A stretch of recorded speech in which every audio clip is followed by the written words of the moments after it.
Hello dear students, welcome back.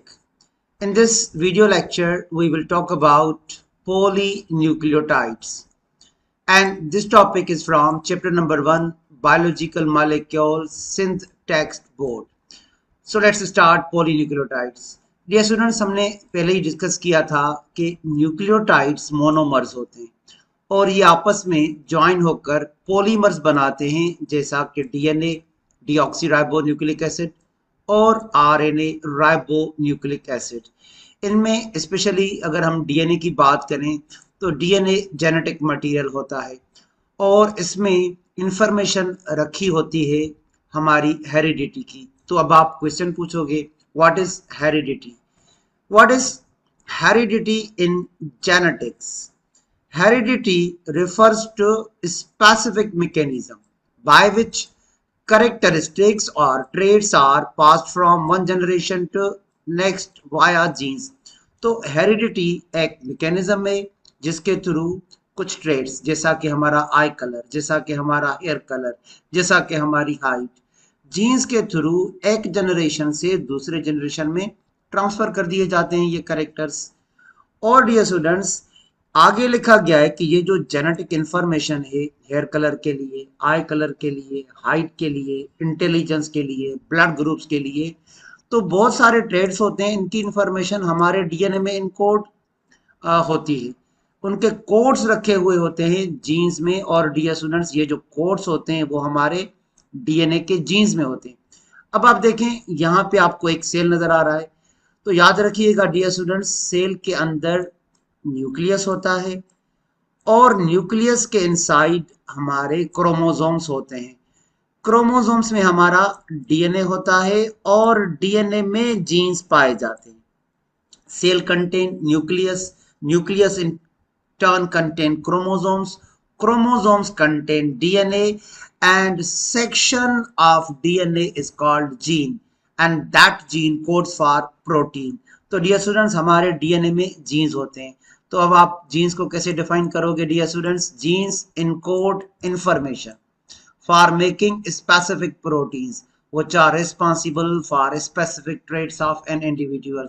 तो genes खुद को एक्सप्रेस करते हैं प्रोटीन बनाने में और इन प्रोटीन की वजह से डिफरेंट ट्रेट्स ट्रांसफर कर दिए जाते हैं वन जनरेशन से अनदर जनरेशन में।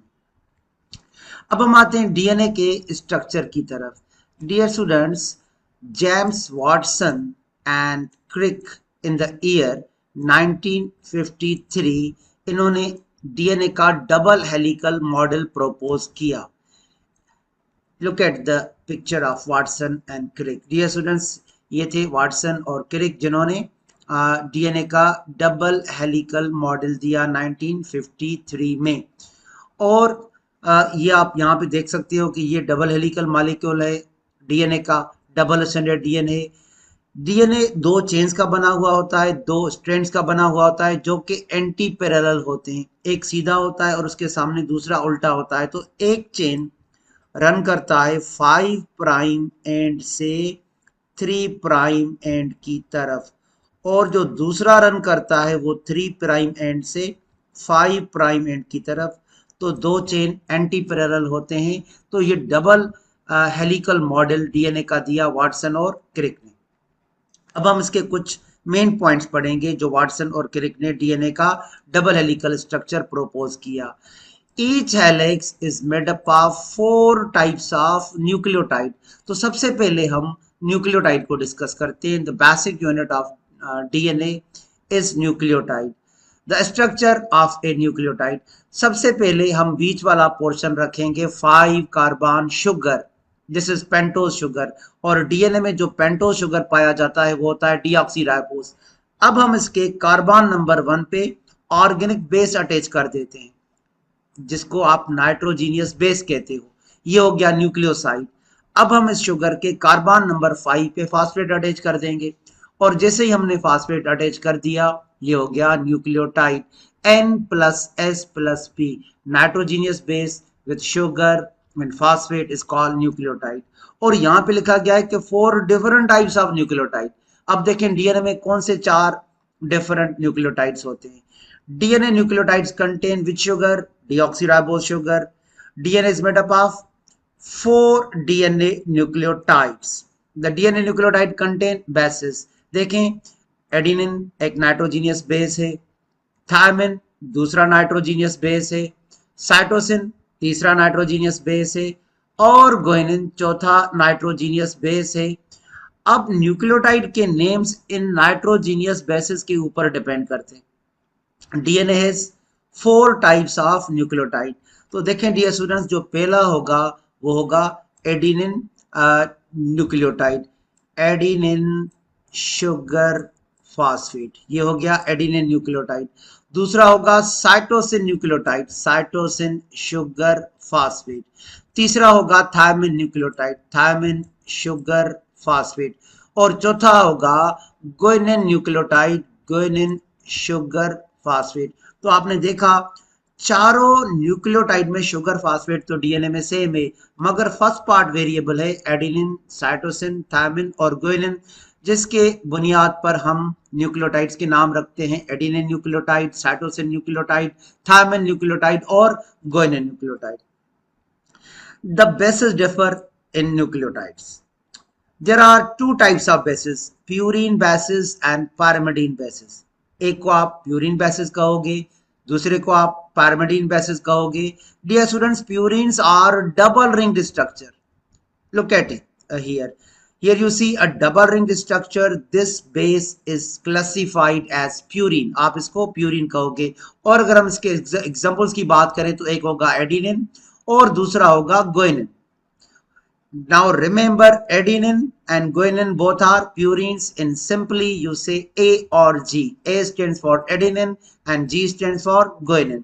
तो याद रखिएगा एडिनिन और गुआनिन ये दोनों प्यूरिन्स हैं। अब हम आते हैं pyrimidines की तरफ। लिखा हुआ है they are single ringed structure. Look at the image. This single ringed structure is pyrimidine base. More simply, C and T. C stands for cytosine and T stands for thymine. So dear students, cytosine and thymine are the pyrimidines in DNA. So remember, cytosine and thymine are the pyrimidines in DNA. अच्छा dear students, अब हम आते हैं complementary base pairing की तरफ। Both helices are complementary to each other. That is, if one helix contains adenine, the opposite complementary helix will contain the thymine, whereas the cytosine is complementary base to guanine.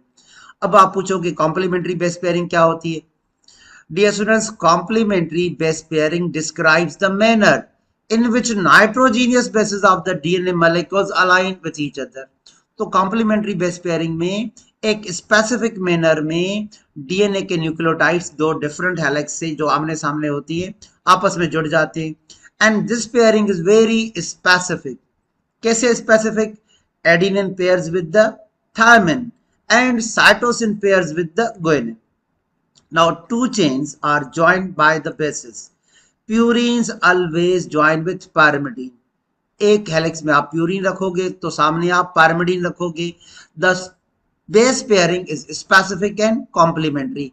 Adenine will always join with thymine and guanine will always join with thymine. Adenine को आप satisfied करोगे thiamine से और guanine को cytosine से, और आपको इनके बीच में हाइड्रोजन बॉन्ड्स बनाने।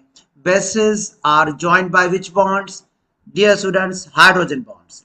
Adenine always join with thymine, guanine always join with cytosine and bases are joined by hydrogen bond. अब हम complementary base pairing बनाते हैं। एडिनिन का complementary base pair होगा थायमिन, एडिनिन का complementary base pair होगा thymine, और गुआनिन का complementary base pair होगा साइटोसिन। तो डियर स्टूडेंट्स, अब हमें हाइड्रोजन बॉन्ड बनाने पड़ेंगे। There will be 2 hydrogen bonds between adenine and thymine and there will be 3 hydrogen bonds between guanine and cytosine. Adenine और थायमिन के बीच में आप 2 हाइड्रोजन बॉन्ड बनाओगे, गुआनिन और साइटोसिन के बीच में आप 3 हाइड्रोजन बॉन्ड बनाओगे। The bases are joined by hydrogen bonds. To pair, one of the nucleotides must flip over. अब एक चेन आपको सीधा रखना है तो दूसरा उल्टा, क्योंकि ये एंटी पैरेलल अरेंजमेंट होती है। एक नाइट्रोजीनियस बेस अगर आप सीधा रखोगे तो सामने वाला आप उल्टा रखोगे। देखिए आपने एडिनिन ले लिया, अब आप इसको कॉम्प्लीमेंट्री बेस पेयर थायमिन से आप जोड़ोगे तो आपको थायमिन उल्टा रखना पड़ेगा। देखें यहाँ पे डियर स्टूडेंट्स ये हमने सीधा रखा है एडिनिन को, मगर यहाँ से हमने थायमिन को उल्टा रखा है क्योंकि दो चेन पैरेलल नहीं होते, डीएनए में एंटी पैरेलल होते। अब आपको दो हाइड्रोजन बॉन्ड बनाने हैं एडिनिन और थायमिन, हमने बना दिए। तो एडिनिन का कॉम्प्लीमेंट्री बेस पेयर है थायमिन और इसके बीच में दो हाइड्रोजन बॉन्ड होते हैं, two hydrogen bonds between adenine and thymine. अब आपने ले लिया गुआनिन और आपको इसको कंबाइन करना है दूसरे हेलिक्स में साइटोसिन से, तो आपको साइटोसिन उल्टा रखना पड़ेगा। देखें फ्लिप ओवर, अब आप तीन हाइड्रोजन बॉन्ड बना दोगे। हमने गुआनिन को साइटोसिन से तीन हाइड्रोजन बॉन्ड के थ्रू लिंक कर दिया, तो गुआनिन हो गया कॉम्प्लीमेंट्री बेस पेयर साइटोसिन का। There are three hydrogen bonds between guanine and cytosine. उसके बाद ये स्टूडेंट्स कॉम्प्लीमेंट्री बेस पेयरिंग के बाद ये लिखा गया है कि जैसे एक लेडर के दो अपराइट्स होते हैं, डीएनए के भी दो अपराइट्स होते हैं और ये अपराइट्स मेडअप होते हैं किस चीज के बने हुए होते हैं, डीऑक्सीराइबोज शुगर और फास्फेट के। और स्टेप्स को रंग्स कहा जाता है, रंग्स बने हुए होते हैं नाइट्रोजीनियस बेसिस के। तो डियर स्टूडेंट्स अब हम अपराइट्स को डिस्कस करेंगे और रंग्स नाइट्रोजीनियस बेसिस को डिस्कस करेंगे। देखें यहाँ पे आपको ये जो इमेज नजर आ रहा है डीएनए का, तो यहाँ पे आपको पहला अपराइट नजर आएगा, यहाँ पे आपको दूसरा अपराइट नजर आएगा। तो देखें डियर स्टूडेंट्स जो अपराइट्स बने हुए होते हैं वो phosphate sugar, phosphate sugar, phosphate sugar, phosphate sugar की। और ये वाला अपराइट भी आप देखें dear students, phosphate sugar, phosphate sugar. मगर जो बीच में स्टेप्स होते हैं उनको रंग्स कहा जाता है। Rungs are made up of nitrogenous bases. अगर आप एक हेलिक्स में एडिनिन रखोगे तो सामने उसका कॉम्प्लीमेंट्री बेस पेयर थायमिन रख दोगे और बीच में आप दो हाइड्रोजन बॉन्ड बना दोगे। और इसी तरह अगर आप यहाँ पे गुआनिन रखोगे तो सामने साइटोसिन रख के आप बीच में तीन हाइड्रोजन बॉन्ड बना लोगे। तो याद रखिएगा uprights are made up of phosphate and sugars whereas the rungs are made up of nitrogenous bases. अब डियर स्टूडेंट्स मैं एक अपराइट बना रहा हूं फास्फेट और शुगर, जो कि आपको गुआनिन यहाँ पे नजर आ रहा है, ये थोड़ा साइड पे होगा। ठीक डियर स्टूडेंट्स, ये होगा, ये स्टेप होगा। अब मैंने दूसरा इसके नीचे रख दिया साइटोसिन। अब मुझे बनाना है फास्फोडाइस्टर बॉन्ड, मैंने बना दिया। डियर स्टूडेंट याद है, अगर आप याद करें तो इस शुगर का कार्बन नंबर 3 होगा और नेक्स्ट शुगर का कार्बन नंबर 5 होगा। इनके बीच में हमने रख दिया फास्फेट, फास्फोरिक एसिड, 3,5 लिंकेज आपको याद होगा। तो हमने दो शुगर्स को जब फास्फोरिक एसिड से जोड़ दिया, ये होगा फास्फोडाई ईस्टर बॉन्ड। ठीक है, अब मैं एक और न्यूक्लियोटाइड इसके नीचे रखूंगा एडिनिन और फिर से बना दूंगा फास्फोडाइस्टर बॉन्ड। फिर मैंने रख दिया थायमिन, अब मैं फिर से बना दूंगा फास्फोडाइस्टर बॉन्ड। तो मैंने एक हेलिक्स जब कंप्लीट किया तो आप अपराइट देखें dear students, phosphate sugar, phosphate sugar, phosphate sugar. और अब हमें रंग्स भी बनाने हैं। तो dear students phosphate group of one nucleotide joins to the pentose sugar via phosphodiester bond. हमने एक हेलिक्स बना लिया है। The bases are stuck out, जहां पे देखें बेसिस साइड पे हो गए, क्योंकि ये जो बेसिस जिसको मैं मार्क कर रहा हूं डियर स्टूडेंट्स, ये रंग्स बनाते हैं, ये लेडर का स्टेप्स बनाते हैं डीएनए के लेडर का। ठीक है dear students, the nucleotides can be in any order, person to person इनकी सीक्वेंस एक दूसरे से चेंज होती है। अब डियर स्टूडेंट्स हमने जब एक हेलिक्स बना लिया, हम उसके सामने उसका दूसरा हेलिक्स बनाएंगे by using the knowledge of complementary base pairing. अब देखें डियर स्टूडेंट्स, मैंने जी के सामने क्या रख दिया, सी। लेकिन यार देखिए यहाँ पे मैंने जी को सीधा रखा है, सी को उल्टा रखा है, क्योंकि दो चेन एंटी पैरेलल होते हैं। अब आप इस गुआनिन को इस साइटोसिन से जोड़ दोगे तीन हाइड्रोजन बॉन्ड से। फिर दूसरा जो आपको सामने नजर आ रहा है डियर स्टूडेंट साइटोसिन, इसके सामने आप लेकर आओगे गुआनिन को, मगर उल्टा, एक सीधा होगा दूसरा उल्टा एंटी पैरेलल। अब आप सी और जी के बीच में बना दोगे तीन हाइड्रोजन बॉन्ड। अब नेक्स्ट जो एक हेलिक्स में आपको नाइट्रोजीनियस बेस नजर आ रहा है एडिनिन, इसके सामने आप रख दोगे थायमिन, आप बीच में बना लोगे दो हाइड्रोजन बॉन्ड। अब नीचे आपको थायमिन नजर आ रहा है, उसके सामने आप रख दोगे एडिनिन और आप बना लोगे 2 हाइड्रोजन बॉन्ड। तो अब यहाँ पे डियर स्टूडेंट्स देखें, इस पे से यहाँ पे आपको बनाने हैं फास्फोडाइस्टर बॉन्ड।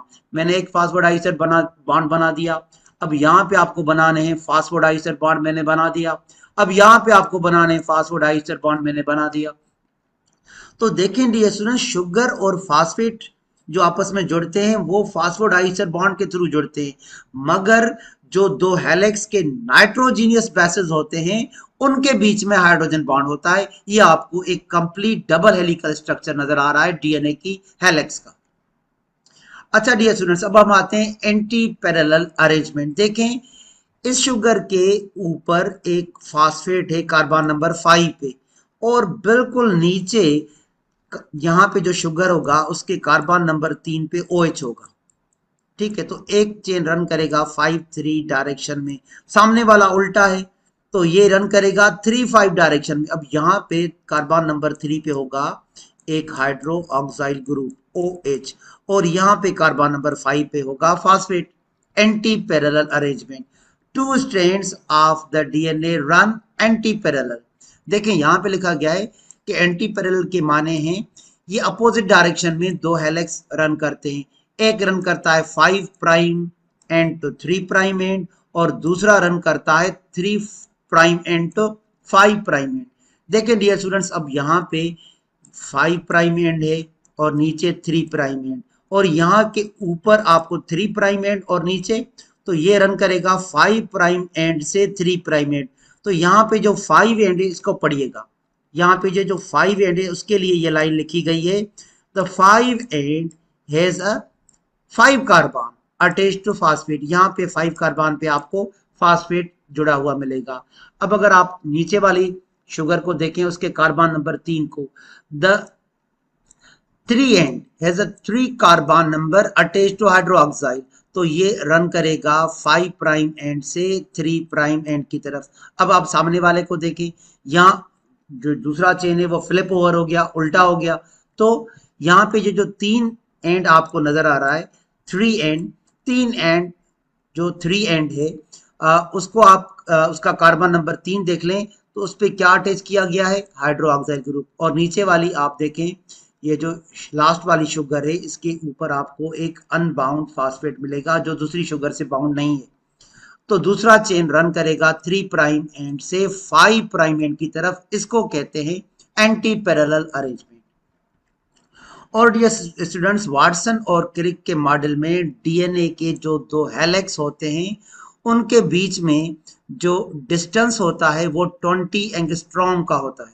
देखें डियर स्टूडेंट, यहाँ पे जहाँ पे मैं मार्क कर रहा हूँ, दो हेलिक्स के बीच में आपको डिस्टेंस कितना मिलेगा, 20 एंगस्ट्रॉम। तो ये लाइन पढ़िएगा, the diameter of double standard DNA helix is 20 angstrom. ठीक है डियर स्टूडेंट्स, उसके बाद जैसा कि यहाँ पे भी लिखा गया है, the turn off duplex consist of 10 base pair, मगर उससे पहले आपको ये 34 एंगस्ट्रॉन समझना पड़ेगा जिसको मैं मार्क कर रहा हूँ। एक टर्न की जो लेंथ होती है वो होती है 34 angstrom. The total length of one turn off DNA is 34 angstrom. और उसके बाद डियर स्टूडेंट्स, जो दो न्यूक्लियोटाइड के बीच में डिस्टेंस होता है, the distance between two nucleotides is 3.4 angstrom, यहाँ पे मार्क किया गया। तो दो न्यूक्लियोटाइड्स के बीच में ये जो डिस्टेंस होगा वो 3.4 एंगस्ट्रॉन होगा, जिसकी वजह से जहां पे मैं मार्क कर रहा हूं आपको 10 बेस पेयर्स मिलेंगे एक turn. The total number of base pairs in each turn is 10। Why आप 34 को डिवाइड कर दोगे 3.4 से, तो डियर स्टूडेंट्स आंसर आएगा 10। तो डीएनए की जो विड्थ होती है वो 20 एंगस्ट्रॉन होती है, एक कंप्लीट टर्न की लेंथ 34 एंगस्ट्रॉन होती है, दो न्यूक्लियोटाइड के बीच में जो डिस्टेंस होता है वो 3.4 एंगस्ट्रॉन होता है, और एक टर्न डीएनए के एक कंप्लीट टर्न में 10 बेस पेयर्स पाए जाते हैं। That's all about the structure of DNA. Thank you dear students.